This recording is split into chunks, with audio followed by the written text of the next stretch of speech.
tragic life. That's what you'd call Lee Janzen's career if you looked at it today. Here was a man who twice conquered the US Open, a golfer who stood toe-to-toe with legends and won. But somewhere along the way, everything fell apart. How did a two-time major champion vanish from golf's biggest stages?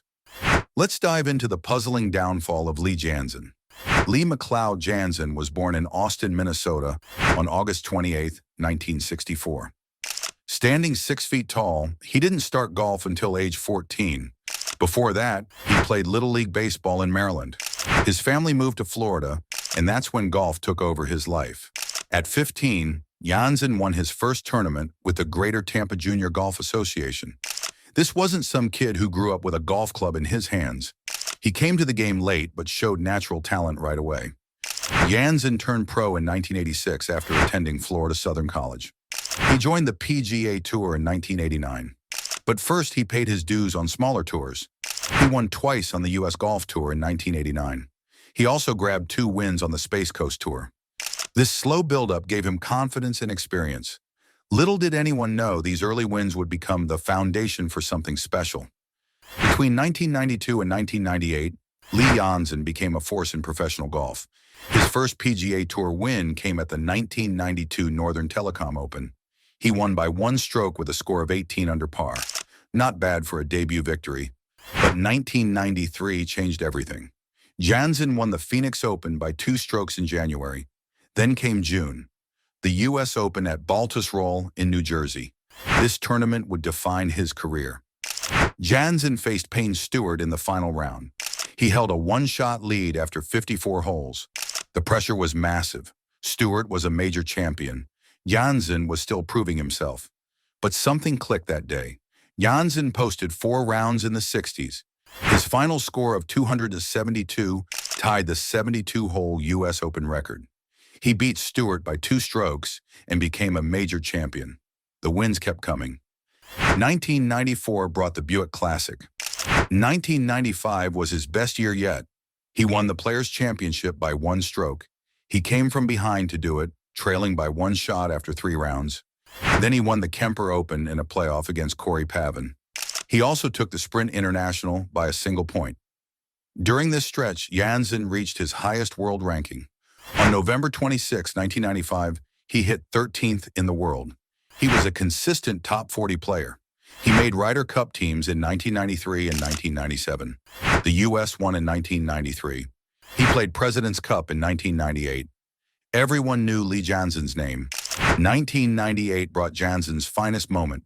The US Open returned and so did his rivalry with Payne Stewart. But this time Janzen was behind. Way behind. He trailed Stewart by 5 shots going into the final round. Most players would fold. Not Janzen. He shot 68 in the final round, 2 under par. It was the best final round comeback in a US Open in 25 years. The most memorable moment came on the 5th hole. Janzen's ball got stuck in a tree. Somehow it fell out and he made par. Golf can be a crazy game. When the dust settled, Janzen had won his 2nd US Open. He beat Payne Stewart again, this time by 1 stroke. 2 majors, both against the same opponent. Janzen had proven his mental toughness. He thrived under pressure. He was clutch when it mattered most. The 1998 US Open was Lee Janzen's last PGA Tour victory. Think about that. A 2-time major champion never won again on golf's biggest stage. What happened next was a slow-motion collapse that nobody saw coming. The decline showed up in the world rankings first. Janzen was 23rd after his 1998 win. By 1999, he dropped to 39th, then 82nd in 2000, then 106th in 2001. The fall was relentless. By 2005, he wasn't even ranked in the top 300 players in the world. October 1999 changed everything. Payne Stewart died in a plane crash. Stewart wasn't just Janzen's rival, he was his friend and neighbor. The tragedy hit Janzen hard. He lost his passion for golf temporarily. Even though Janzen had been baptized 5 months before Stewart's death, losing his friend accelerated his spiritual growth. Golf suddenly seemed less important. When Janzen did regain motivation, his confidence was shot. He described it as a long slide. He would get into contention at tournaments but couldn't close the deal. Missing crucial putts became a pattern. Each failure made the next opportunity harder. It was a vicious cycle that ate away at his belief in himself. Desperate to fix his game, Janzen changed coaches. During his peak years from 1993 to 1997, he worked with Rick Smith. Smith was a respected instructor who helped major champions. But after 1998, Janzen switched to Mike Bender. Bender had a unique approach and worked with players like Masters champion Zach Johnson. The coaching change didn't work. Neither did the swing adjustments. If anything, tinkering with his mechanics made things worse. Sometimes when you're struggling, more changes aren't the answer. Equipment became another problem. Janzen started switching gear constantly. He went from Hogan to Spalding to Titleist to Precept to TaylorMade. Around 1999, he was using a Snake Eyes sand wedge. That's unusual for a tour pro because Snake Eyes was a component club brand, not a major manufacturer. Research suggests that golfers who frequently change equipment often see their performance decline. Adapting to new clubs takes time. It can disrupt muscle memory and swing patterns. For a struggling player, constant equipment changes probably made things worse, not better. While Lee was struggling to keep up on the greens, there's one place you won't miss a moment: Fubo. If you love sports, live channels, and endless replays, Fubo has your back. Check our link below to stream smarter. By 2007, Janzen's PGA Tour statistics told a brutal story. His driving distance ranked 105th at 288 yards. His driving accuracy was even worse at 163rd, hitting just 59% of fairways. He ranked 117 in greens in regulation at 64%. His putting average ranked 129th. Most telling of all, his scoring average ranked 173rd at 71.65 strokes per round. His total driving statistic combined distance and accuracy. Janzen ranked 180 out of roughly 200 players. His all-around ranking was 151st. These weren't the numbers of a former major champion. They were the stats of someone barely hanging on to his tour card. Interestingly, Janzen's sand save percentage ranked 30th in 2007. This actually revealed something sad about his game. He was spending a lot of time in bunkers because he wasn't hitting greens. At least he could get up and down when he missed.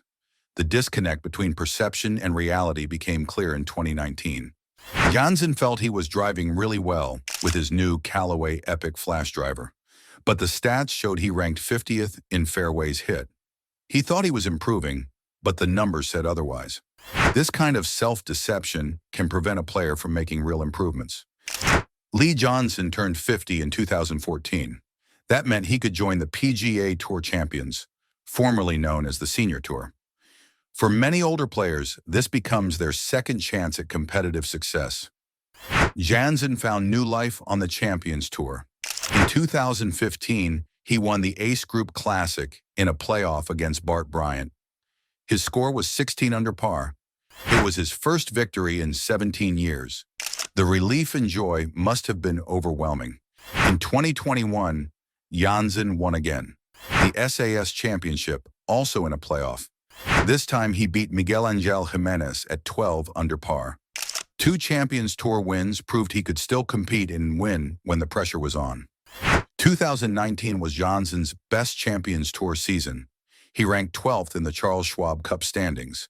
His greens in regulation percentage reached 73%, ranking 6th. He called it his personal best. His second-round scoring average was an impressive 68.55, much better than his first-round average of 72.33. The Champions Tour suited Janzen's game better. The courses were shorter, which helped since driving distance had been a weakness.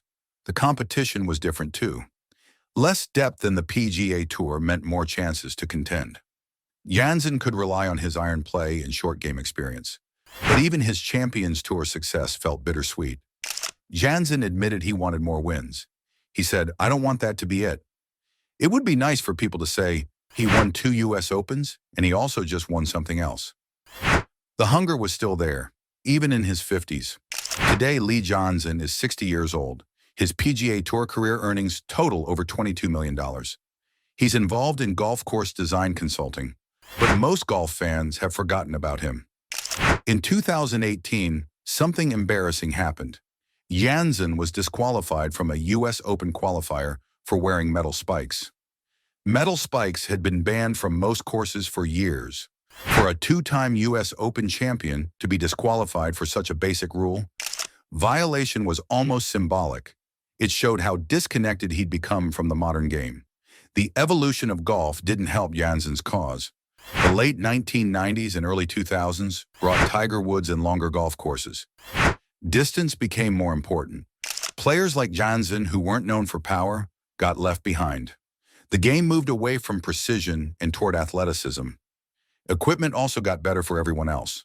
While Janzen was constantly switching brands and losing consistency, other players were benefiting from improved technology. The gap between him and the best players kept growing. Lee Janzen's story is ultimately about time and change.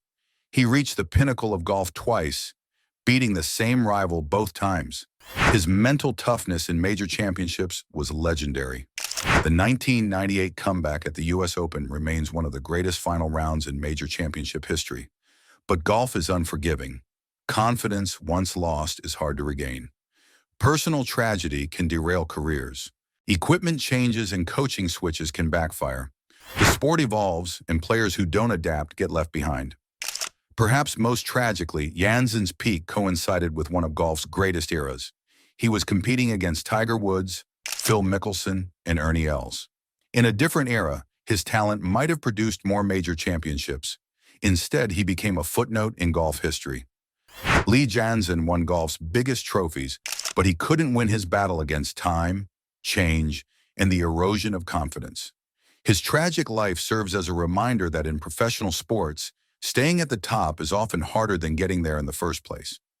Do you remember watching Lee Janzen during his glory days in the 1990s? Drop a comment about your favorite moment from that era of golf. And if you enjoyed this deep dive into a forgotten champion, hit that like button and subscribe for more golf stories that matter. What's your favorite 90s golf moment? Let us know below.